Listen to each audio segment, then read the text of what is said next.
Howrah bridge মানে আমাদের কাছে ভালোবাসার অনেকটা আবেগ। তো অনেক দিন ইচ্ছে ছিল যে আন্ডার রিভার মেট্রো চড়বো, তো আজ সেটা পূরণ হলো। আজকে আমি চলে গেছিলাম হাওড়া স্টেশনে।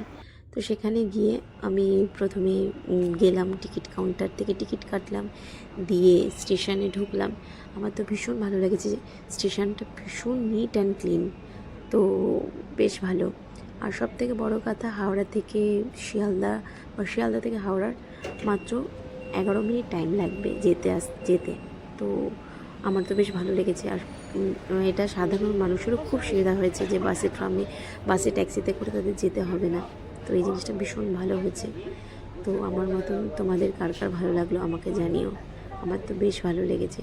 আর সবথেকে বড় কথা, আমার মেয়ে আমাকে বলছিল, মাম্মা তুমি তো আমাকে বলেছিলে এটা আন্ডার রিভার মেট্রো, তাহলে কেন জল দেখতে পাচ্ছি না?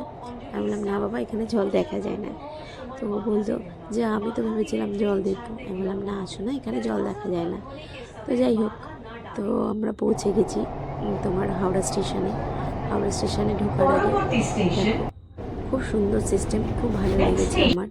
তো তোমরা কে কে চড়েছো এই আন্ডার রিভার মেট্রো আমাকে জানিও, আর তোমাদের কেমন লাগলো সেটাও আমাকে জানিও।